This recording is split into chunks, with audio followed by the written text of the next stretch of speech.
They will meet by happenstance or fate, what the military will call a meeting engagement. The road network draws the two armies to Gettysburg.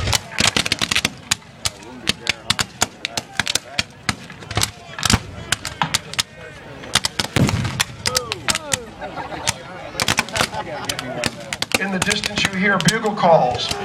Bugles were used. Certain tunes would indicate certain orders or messages.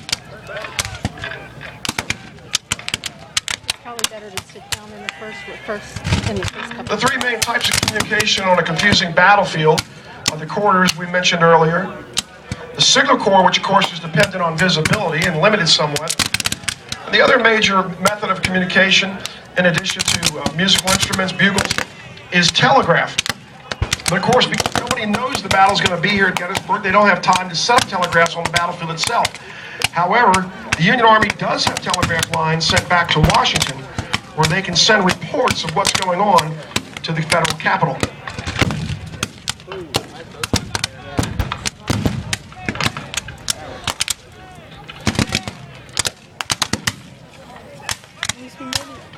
I know.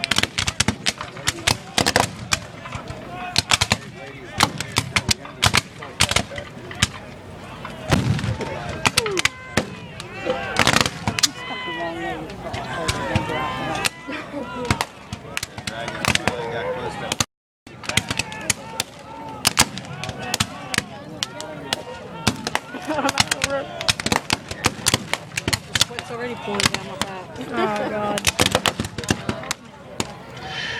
You know, folks, if you ever go to a museum and you look at uniforms, you might get the idea that over the course of 150 years they may have shrunk. The fact of the matter is, most of these Civil War soldiers weren't as tall as people are today. Over the course of 150 years, due to improved nutrition, the average height of a man has increased by about 2 or 3 inches, from about 5'7" to 5'8" to about 5'10".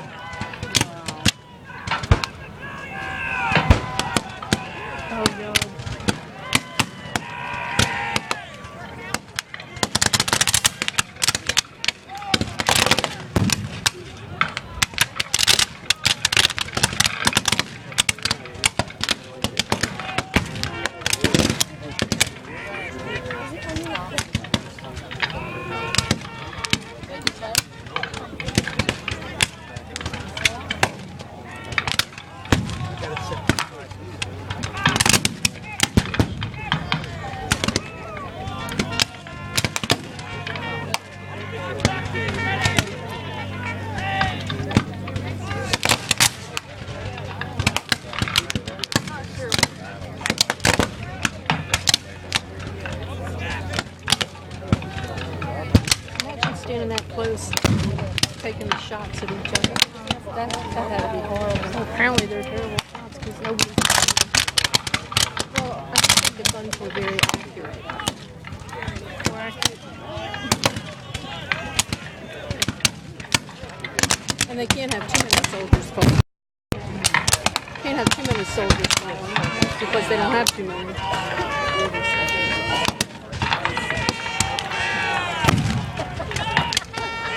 Oh, that guy in the horse is dead.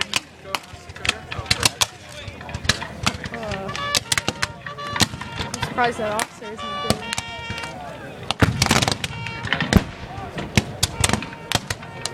That's a nice hat. Is my hat in your way? No. Oh, we're talking about that. Oh, okay. No, you're fine. Okay. Oh, they're moving.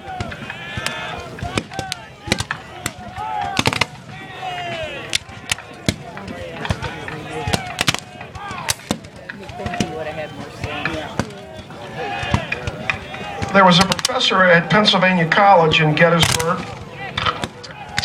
citizen by the name of Michael Jacobs. And it's because of Michael Jacobs that we know on the first day of the battle that the temperature recordings were in the upper 70s. And the weather was described as overcast, which in this part of the country at this time of year usually means humidity. Yeah, that right.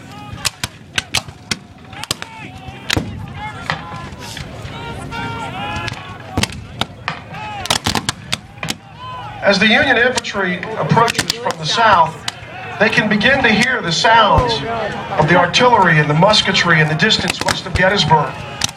And that may quicken their step just a little bit faster. Really, folks, for the first time, the Union Army will be fighting a battle in the 2 years of this war on home soil. As Union soldiers came into town the day before the battle, people came running out to greet them with cakes and pies and flowers and sing patriotic songs. Just a few days before, the Confederates had been in town and gathered supplies and shaken up the civilians. But now, there are Union soldiers in town, and this reception they get will lift their spirits greatly. For the last 2 years, they've been the enemy army, the occupying army in Virginia, where they've been spat upon and sneered at. And now, for the first time in the war, they cross the Mason-Dixon line 10 miles south of Gettysburg and enter the first solidly Union town they will have experienced in the war. And it's good that their morale has been lifted, because the next morning, they're going to have to hold these Confederates off for 3 hours. But it also makes these Union soldiers realize the importance of what is about to occur. For the last 2 years fighting the war in Virginia, they've been, for the most part, losing battles. And to lose a battle in Virginia simply means that the war goes on. But to come up here to Pennsylvania in July of 1863 and lose a battle on home soil could mean the end of the war. At approximately 10:15 to 10:30 in the morning, General Reynolds and his staff will arrive at the seminary. Reynolds will look up to the cupola at the top of the seminary where General Buford is stationed and ask General Buford, "How goes it, John?" Buford will point ahead to the battle in the front, and the trees of McPherson Ridge, and say, "There's the devils to pay." Reynolds says, "Can you hold? My men are right behind me." And Buford answers, "I reckon I can." Shortly after Reynolds, the Union infantry will begin to arrive on the field to relieve the cavalry. And the lead Union unit is perhaps the most famous of the 51 brigades that fought at Gettysburg on the Union side, a brigade being approximately 1,500 to 2,000 men. This is the Iron Brigade. These are the only all-Western soldiers in the chief Union Army operating in the East. They are not from California, Washington, Oregon, New Mexico, Arizona, or Nevada. These men are from what we consider today to be the Midwest, and they primarily consist of men from Wisconsin, Indiana, and a little bit of Michigan added in. And along with the Union infantry will come their supporting artillery. Artillery units are made up of guns, what we call pieces. 2 guns forms a section. Each gun commanded by a sergeant, crew of approximately 8 men serving the gun. Lieutenant commands the section of 2 guns, and a captain commands a battery of 4 to 6 guns. At Gettysburg, both smoothbore bronze guns were being used, and also the new black rifled wrought iron and cast iron artillery pieces.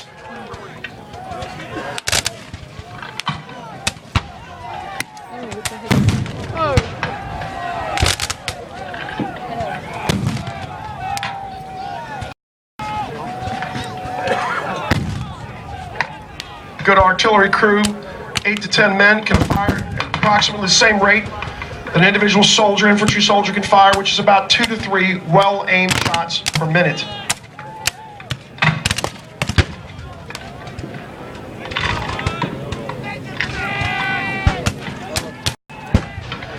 Now, when the Iron Brigade arrived in the battlefield, and by the way, guys, they got this name because during Lee's previous invasion 9 months before down in Maryland, the Antietam campaign, as these men were attacking South Mountain from the east, the commander of the Army of Potomac, George McClellan, saw the men attacking the hills and said, "Who are those men?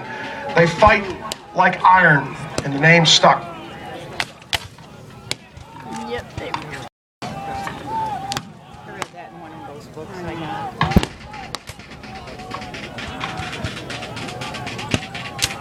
I'm going to move the battle to that side. That's, yeah.